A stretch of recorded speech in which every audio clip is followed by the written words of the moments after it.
在我们这个年龄段已经接近30岁了，真的是没有多余时间去跟人家乱吹水啦，去跟人家吵架啦，睡觉时间都在这边想怎么把钱赚得更多。30岁了，真的是不能再玩了啦。可能到了这个年龄的我，还会自我怀疑一下，怎么不早一点开始投资？这几个月的我呢，换了一种理财的方式，所以我交给了 SEMI一个自动帮我做外汇交易的机器人。外汇大家都听过了，什么是 SEMI呢？它就是一个机器人来自动的做交易了，但是有专业团队正在盯盘，什么时候开，什么时候关，都是他们在操控，而且它都是在马来西亚时钟早上到傍晚的时候进行，才能避开可能让行情大暴走的新闻时段。所以 SEMI呢，其实很简单，最低门槛500块美金，什么都不用做。你看我大概是2个礼拜的这个成绩，大概赚了一个100多块美金，不多，每天平均大概是10到30块钱左右。当然，这个要抱着一个非常好的心态啊，不求一夜暴富，只求不让我熬夜盯盘啊！请点击我 description 下面的这个链接，进入我的 Telegram 群，我们会在群里更新交易状态，还有机器人的表现，先进群了解看看啦。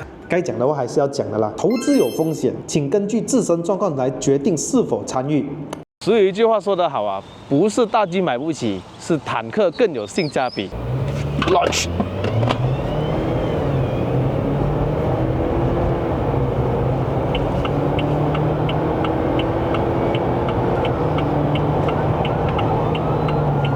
哦，精彩最屌。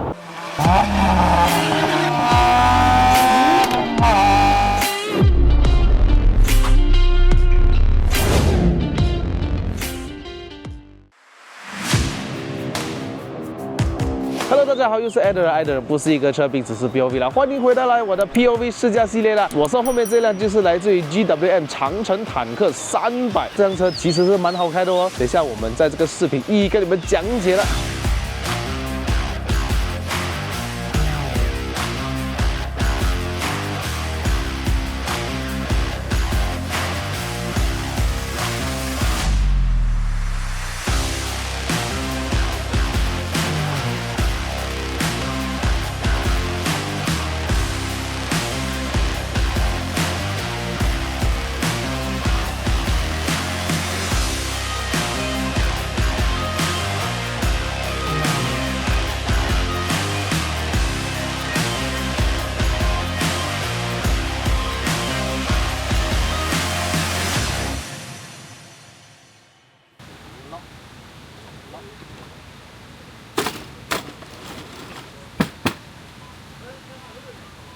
这个是它的钥匙，很有意思吧？整个钥匙就是它的 logo， 非常的好看，质感还相当不错，只是有点轻而已。这个按钮是来找车用，锁门，还有打开尾门，还有解锁。其实我觉得 GWM 很厉害一点，它有很多系列的车，越野派它有坦克，电动车有欧拉 ，SUV 它有 Harvard，4x4它有长城炮。整个外形呢，如果你有看过 Jeep 的牧马人，其实它有一点点的类似。讲真的，它的外形对我来讲会更加的好看，因为 Jeep 的牧马人车头就比较偏长，就不是我的口味啦。对我来说呢，坦克300的整个车身比例呢，看起来会更加的好看。坦克300的车身长度为4760mm， 宽度为1930mm， 高度为1903mm， 轴距的长度为2750mm， 跟 Toyota 的 Fortuner 是一模一样的。这辆车的这个车身是所谓的 leather frame， 车身更加的坚固，所以如果你去越野什么的话，有时候路不平啊，不会导致到车身凹凸，而让到这辆车失去了这个驾驶的能力。售价为258千左右啊。如果你觉得你今天花258千要买一个很舒适的车，你当它是 Lexus 啊，抱歉了各位，这辆不是，这辆它是拿来越野用，又可以让你在日常生活驾。但是如果你要把它比起豪华舒适型的车，那非常的抱歉了，这辆不是你要看的车。外形我坦白说很喜欢，而且这辆车的回头率真是相当的高。我开出去的时候啊，很多人都在看，包括我的邻居朋友们都在研究这辆车，而且城市对这辆车来说很少又高哦，所以我去任何的这个购物商场里面去逛街，当我下来我要拿回我的车的时候，它就这么高，然后颜色又这么亮，所以我远处一眼就看到这辆车了。很喜欢这个车头灯，这个是一个 LED 的日行灯 ，LED 的 projector， 下面这个是远光灯呢。除此之外，它也是一个 LED 的 signal 灯，下面这里还有一个雾灯，旁边还有一个类似像外玻璃啊，防刮材质，所以有时候开起来的时候啊，你要特别的照顾这一边。车身会比较宽一点，所以你如果停车的时候啊，你要停在那格子是完全没有问题的，只是说你要照顾一下左右侧。Michelin 的 Primacy SUV 265/60R 18寸，前面的悬挂为双 AB， 后面是一个多连杆的设置，离地界面为224mm， 非常的高，所以我们去 parking 的时候啊，就可以像4乘4这样子了，上磅了直接。水的高度呢可以到700mm， 如果住不中的朋友们一定要买这辆车，就不怕淹水了吧。前面有一个双活塞的刹车卡钳，后面有单活塞的刹车卡钳。轮胎指数还是一样265/60R 18寸。尾灯方面呢就非常漂亮哈，像一个爪这样子，非常的好看。作为一个越野硬派车啊，要有一个备胎在后面，它指数还是一样265/60R 18的。后面还有一个雨刷吧，这边有一个电磁阀，你这里按一下啊，这里还有一个锁，你把它转一转，我们就不会关掉了。这里还有2个挂钩啊，最高可以支持3kg。打开这个板，这边有一个 subwoofer， 这个呢也是一张桌子来的哈，所以那边有脚，你直接接上去，它就是一张 camping 的桌子了。所以所谓的买桌子送车啊，不是，是买车送桌子。那我觉得如果再送多2张椅子会更加的好了。椅背是可以做64椅背倾倒的啊，可以调它的这个倾斜的角度，有2个 step， 这是 step 1， 再来 step 2， 小 pocket， 一个挂钩哈。这辆车呢，其实还有配搭着无钥匙进入，还有无钥匙启动。我的钥匙靠近它是不会自动解锁的，我在离开也不会自动的锁上这个门，所以还是要用手这边划一划，这个 side mirror 会自动收跌的哈。必须要讲一下，就是这个门板哦，它的如果声音像大 G 就好了，可是它不是。OK， 可是呢，就锁门的时候，它的很明显那个 lock 的声音，真的是很越野吉普那种感觉。2个门都是有 sensor 的。第二点就是它没有的远程 start 这辆车，在这个时代来说，也是很多品牌已经有了的。但是坦克300如果有以下这2个配备的话呢，我觉得是一个加分啦。后座的上车的方式跟前面是一样，这里有个小手把，就是方便你上下车，你的脚要先踩这里，然后你上来。就方便了很多。后面的头部空间大概有2个拳头，腿部空间呢大概剩下1个拳头多。我身高173，前面已经调整成我的驾驶座位了。后面有2个冷气出风口啊，这个后面还有7分灯，所以整个视觉上面呢，这辆车是真的是一级棒的。后面有2个灯。LED 的中央扶手，还有置杯夹，发泡棉是挺软的，蛮舒服的，有点类似像日系车这样，腰部的姿势还不错。如果它椅垫就稍微长一点，是更加的好啦。这个打开是干嘛呢？是方便放东西吗？后座还有冷气出风口，2个充电口 Type A 的啦。这里后面是硬质塑胶，还有车缝线在这边呢，也是真的嘞。还有9粒的 Infinity 喇叭，那其实它放在这个地方是很好的，让我们前面2座的耳朵刚好是在这一边嘛，所以我们听到的环绕声会更加的好。下面也是有喇叭，这个手把就很明显，里面是 plastic 的嘛，可是在外面就包了一层皮革，握上去呢，感觉还不错的哦。一点不好就是对于这种身高的人，每次开关门的时候呢，如果再稍微靠近一点，他的脚呢就会碰到那个轮胎了。7分灯哦 ，Infinity 喇叭，视觉上面是真的很不错。我觉得这辆车的内饰比牧马人来的更加的好，这里都是皮革，还有车缝线，这些 plastic 的地方，作为一个越野的硬派车肯定是有的，可是它用的不算是很便宜的 plastic， 不知道为什么会有这个。又不是烟灰缸哦，这边有陡坡缓降、前机系统关闭、头灯高低调节，还有内饰的这个亮度、10项的电动座椅，还有带按摩功能。中间这个按下去就是按摩功能了，按摩功能就没有像 Aura 的0.7呢这么多选项了，它只有一样，就是这边会动一下这样子哈。上车一样，这边拉一拉，脚踩一踩，上来，就是这么简单。那我们就打造这个引擎一下 ，Start button。其实它的冷气出风口里面也是有灯的，所以晚上看下去呢，那个氛围感满满，它还是有保留的那种声音。中间还保留一个非常重要的时钟、Front and Rear Defrost， 还有这个座椅的加热。其实它有通风的，可是这里只能按加热。如果你要去到座椅通风、冷风的话呢，要去到这边，我们去 Ventilation 就可以打开 Driver and Passenger 啦。方向盘呢是可以调整上下前后的，对于我的坐姿来说，它的这个角度调整还是 OK 的。我找到我的蛮舒服的一个姿势。还有就是我想说这个荧幕就是它其实有 Auto Display， 它的这个亮度。如果我觉得下午不够亮，我放在10的话到晚上开了灯之后，它也没有办法把它调成暗，我还是要自己来调。你直接按这一个就行了。加减如果你觉得下午要亮一点，你就压这边按加就可以。方向盘还有换挡拨片。敲上去还是 aluminium 的感觉还不错哦。有自动头灯，还有自动远光灯，自动的雨刷，下面多了一个拨杆，这是让你用 ACC 跟车，跟这一个 Harver H6 是一样的用法。这里拉一下就是 ACC 跟车，拉第2下就是变成电子限速 Cancel 推进去。这里有一个无线充电 Type C 的充电口，没有无线的 Apple CarPlay， 很可惜哦，它还是要用线的 Type A 来的哦。在这个 Type C 的时代了，我还要用一个 converter， 对吧？还有一个烟头在这边，切换你的 4 wheel， 有 2 wheel， 4 high， 4 low， 这是让你越野的时候用啦。日常生活驾还是用 2 wheel 的啦。跟这个驾 Hilux 的道理是一样，驾驶模式呢必须要切换到 4 High 跟4 Low 才可以用的啦。那这里一系列的在越野的时候定速，还有一个坦克掉头，这个坦克掉头也是要切换到 4 Wheel 才可以用的。它会大概锁掉后面一个轮，锁一下放一下，让它的这个回转的这个半径会更加的小。当然不能在马路上用啦，这个在泥地或者沙地用会比较好一点。前面超速器，后面超速器，这里有 Auto Hold 电子手刹，这边还有一个 Custom 的 Expert Mode， 这边就可以调整你的 Custom 1 2 3， 这里还有一个360，我经常会按到的，这360挺清楚的哦，非常的不错。这里有2个置杯架，再有一个储物空间，带冷气出风口。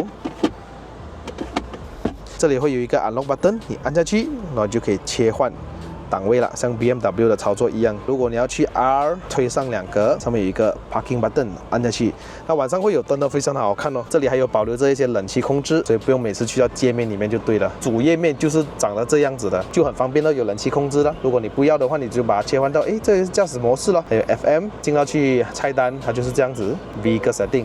所以这辆车如果每次上车驾车的话呢，有样东西是一定要关的，就是 Intelligent Driving 这边就是 Lane Keep Assist 啊，这边有一个 Emergency Lane Keeping， 一定要把它关闭。如果你不把它关闭的话呢，旁边有一点点的线，它就压到一点的话，它就把你扯过来，所以这个感觉不太好。它每一次关掉引擎之后，它会重开，可能是 Australia 的一些路规，它就不能这样子做。这辆车有 Auto Stop， 它就有 Memory 哦，气氛灯就可以在这边换你要的颜色。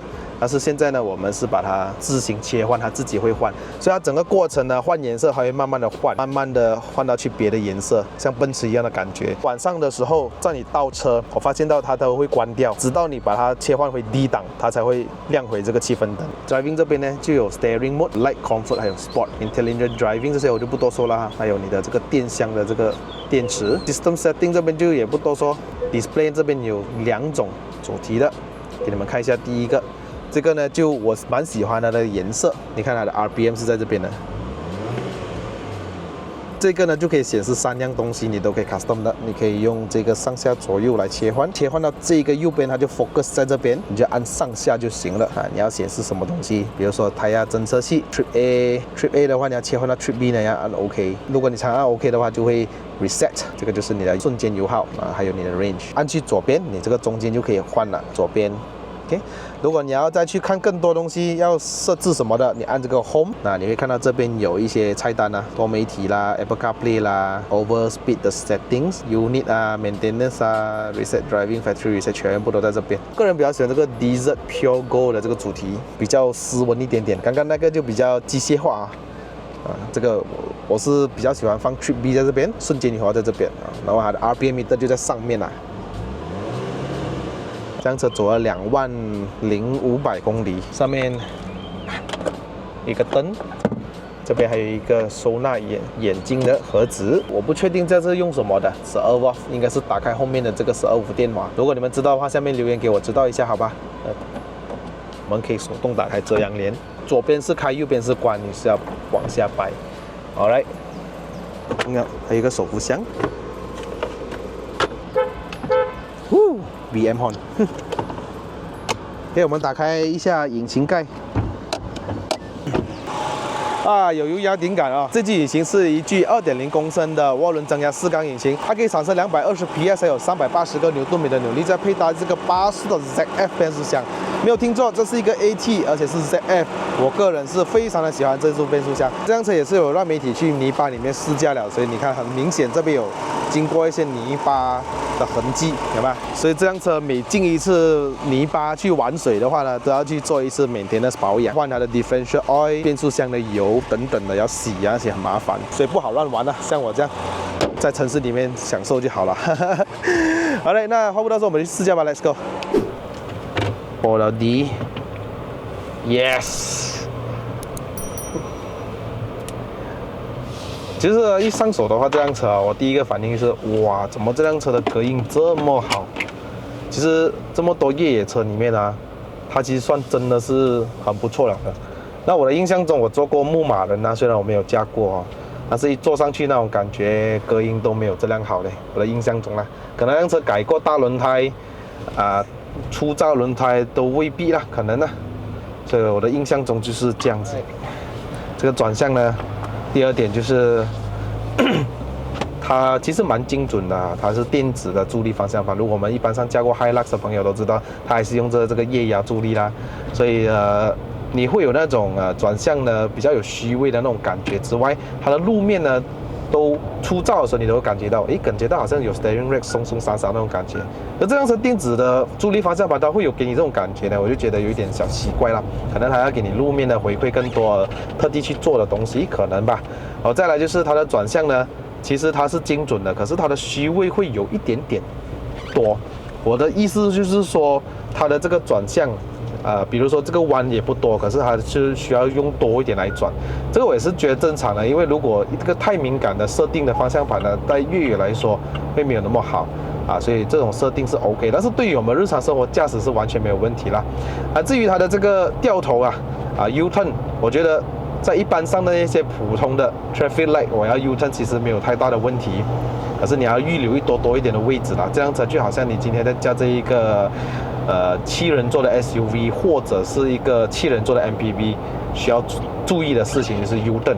当然有坦克掉头模式，但是不能随便在马路上用各位那个在沙地里面是用 OK 的再来第二点喜欢的就是这辆车的这个内饰我真的是蛮喜欢的它的整个视觉外观上面的感受其实蛮不错，做到有一点类似像新款的大 G 这样子了。可是它的荧幕呢，其实还比大 G 来得大，12.3英寸、12.3英寸两个大荧幕。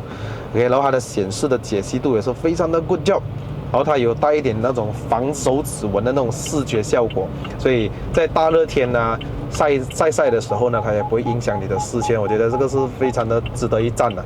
可是有一点特别的一点就是在我这个驾驶员角度来说，你看我看下去是 OK 的，是不是？我看得到这两个。可是如果对于一些左驾驶员来说，你说，哈哈，我这里看不到你的那个时速到底是有多少。这样子我跑快你也不懂哦，只有可以看到这个中控看得到，可是我的时速就看不到。Very good job，这是我喜欢的一点。那被暗藏呢？要不要暗藏？我驾快车了。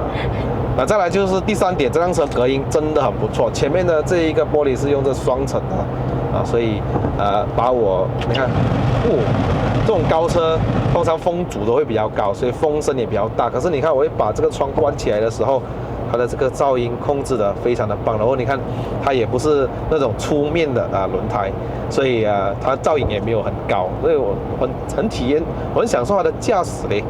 蛮舒服的，虽然这辆车呢，它这个底盘还是一个 leather frame， 它开起来要不像 SUV 这样子舒服的驾，它还是有一点有一点不平的时候，它的震动会传到来你的方向盘之外，那前面这里震动也可能会传到来后面你的屁股上面 ，OK， 但是也不是说太严重，还是偏舒服的一种，我觉得。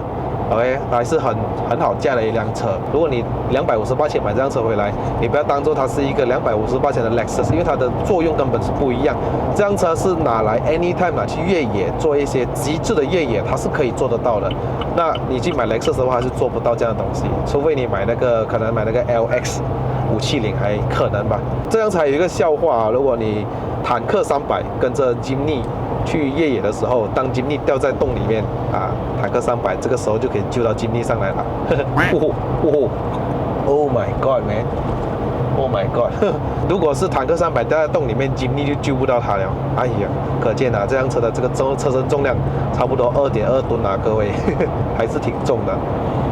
可是呢，这辆车在中国卖的挺好的，因为它的外观好看之外，它越野功能好之外，其实它很多改装配件都有。所以马来西亚是已经有人改了的，一个白色一个黑色，改起来都是蛮帅蛮好看的。我觉得这辆车买起来呢，它不只是一个拿来越野的功能，那么它代表的是一个个人的一个个性，这样子，它打破了越野车与泥巴打交道的那个固有观念。258千来说，这辆车说贵不贵，说便宜不便宜。但是如果今天你觉得你想买这样的类型的车，可能牧马人啊，可能你想要买 Range Rover 啦，价钱也不会有这个258千啊。就算你买 Recon 都好，除非你花一个100多千去买一个二手的咯。牧马人二手的100多千有了，可是蛮旧一下。然后还有一个 Defender 咯 ，Defender 也要100多千啊。可是旧款你就得不到这么新款，冷气冷，还有座椅通风。还有无线充电给你没有 ？Apple CarPlay 也没有。这辆车再想回来258千，竞争对手是没有的。我的113 km/h， 你听到风声虽然少之外，你看到我的方向盘的摆动有没有？也不用说一直左摆右摆，OK， 都挺 OK。虽然转向幅度有点大，可是精准度还是有的哈。我之前有做过 Jeep Wrangler。其实真的是会跳到还蛮不舒服的，但是这辆车它也是有跳，可是并没有就是弹跳到很不舒服的那种状态。对，这辆车还是偏舒服的。来，我们来说一下这辆车的缺点了，好不好？就是这辆车的油耗，我觉得是偏高了，没有错。讲是讲有75L的油缸啦，可是我昨天剩下一个50多 km 的 range 呢，我就去添油了，所以添了一个195 63 L左右，花了130块左右 ，OK， 所以这是我驾了这么多媒体车以来它是第一次让我添最多油的一个油缸比较大嘛，可是我63 L我只走了415公里，如果你换算下来平均油耗呢？除下来呢，我是走了6.5 km/h， 跟这个电脑上面的数据是一样的。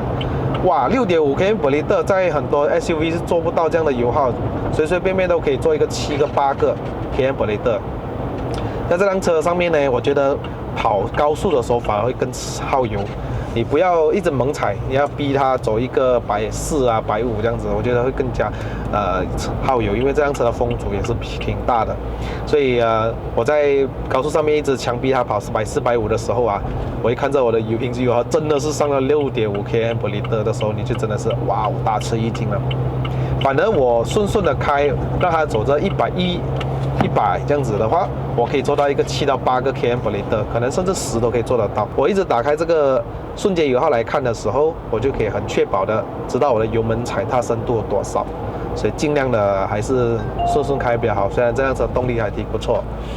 OK， 那我们是时候来做一个0到100的测试。那这辆车我就把这个防滑系统关闭吧。防滑系统一关闭之后，你可以看到它的这个自动刹车系统它也关闭了。虽然这辆车没有意思做0到100，因为它毕竟还是一个越野车，0到100真的是不重要。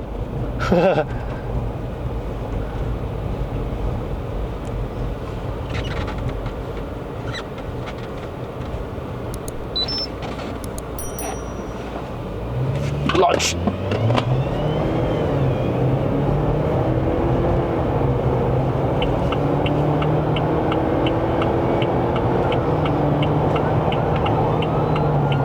哦，精彩最屌。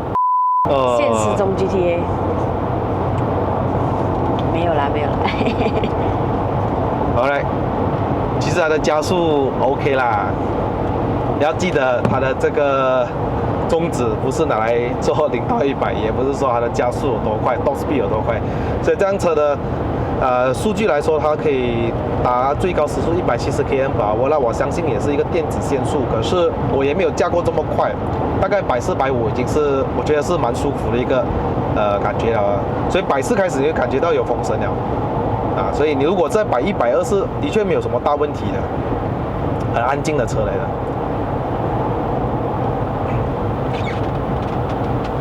可是我原本以为这辆车它的贴背感会蛮强的。2.0公升，你不能预算的太好它如果是3.0还可以讲一下。这辆车如果是说在中国的话，它其实可以选择汽油版跟柴油版。如果给我的话，我会选柴油啦。可是，在马来西亚这边就没有卖，所以当时我打开这个油盖的时候，我看到这边旁边有多一个小小的洞，那个应该是给 AdBlue 柴油版的时候用的。所以为什么？奇怪，为什么它油盖比较大的原来它是有柴油版。如果这辆车是配搭这一个3.0公升柴油 V6，涡轮增压的话，我会更喜欢的。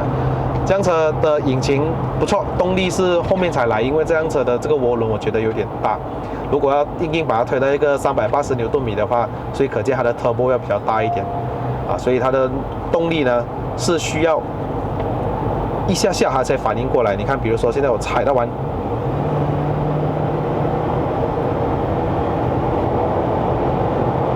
然后等那个变速箱反应之后呢，那个涡轮才提现上来。这个问题是有的解决的。如果是你用这个手动模式，你再踩，可是涡轮还是有一点迟缓啊。可是如果把这个速度带上的话，基本上不是什么大问题。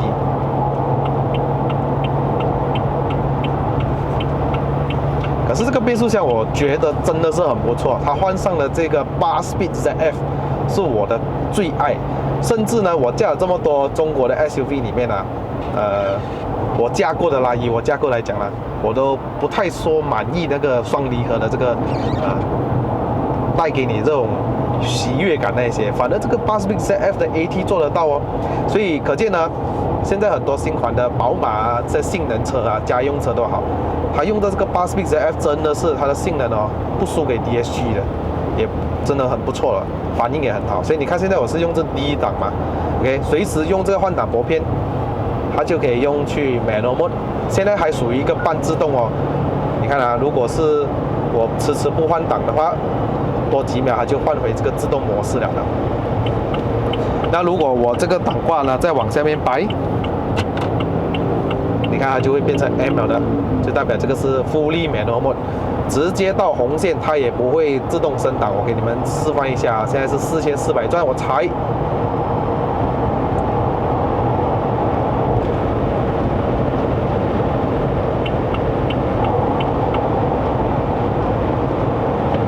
已经是cut了。还有这个换挡拨片其实挺好用的。如果是有一次我过什么弯啊，或者是我需要急刹车还是什么的时候呢，我就用这个换挡拨片掰几下。它反应还其实相当不错，你看，还 OK 的。在这个半自动的模式来讲呢，虽然我1秒钟、2秒钟不动的话，它还是会跳回 auto。可是如果它到红线的话，它还是处于这个半自动的时候，它也不会自动升档。到了红线的话，还是不要升档。我觉得是蛮有乐趣的。这个是 ZF 的宝马的 ZF 的这种感觉已经体现出来了。所以它的换挡快、精准，齿轮比短。所以，当你这辆车在慢慢行驶的时候，你很难听到它的这个引擎的噪音，它也不算大，其实但是如果你注意听的话，你可以听到，哇，它换挡的这个效率其实蛮 OK， 蛮快的。这辆车如果你觉得这个噪音还是大的话呢，风声大没关系，你不要忘记它有一个9力的 Infinity 喇叭。我们来试一下的音响，把它开大声一点。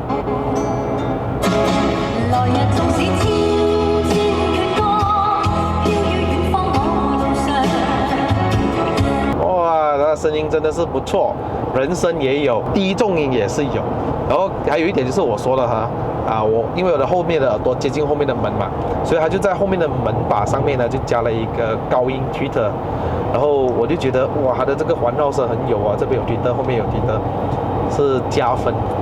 所以如果你花250多千，如果它给你不好的音响的话，这时候你真的是要骂了。视野角度也不错啊。Side mirror 够大，这个镜子够大，然后这个大镜也够大。我记得我坐在这个角度的话呢，还比 FJ Cruiser 看得更多东西，这个镜片更大。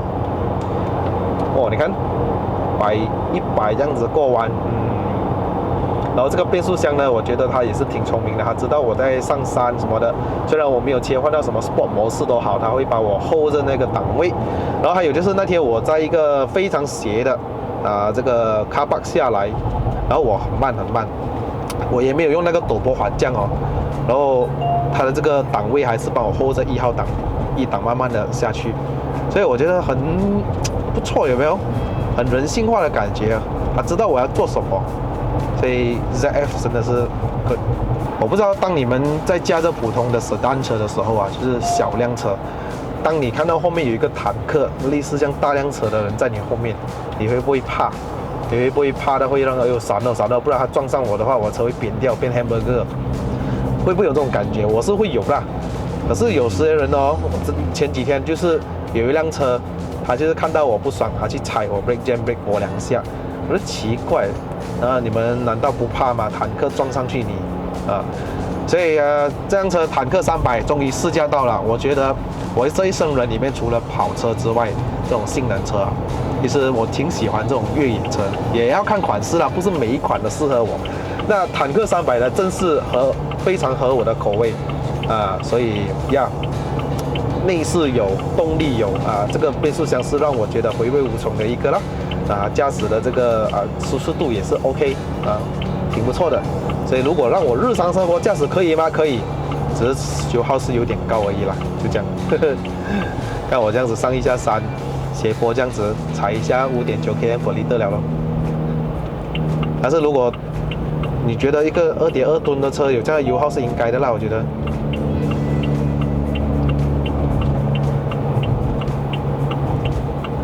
好嘞，各位，这个影片就到这边。如果是要看 Part 2的朋友们，记得按赞、订阅还有分享哦。我觉得，对啦，坦克虽然是拿越野用的，但是越野大家看闲了吗？大家还没有看过上山吗？是吗？我就是硬要把它拿上山就对了。准备好了吗？要上山了哦。上山了哦。坦克上山哦，有没有压力哦？坦克上山了，各位。好了，各位，这个影片就到这边。如果喜欢看我的影片的朋友们呢，不要忘了按赞、订阅、分享，还有打开小铃铛。我们下一集的 POV 再见啦，拜拜。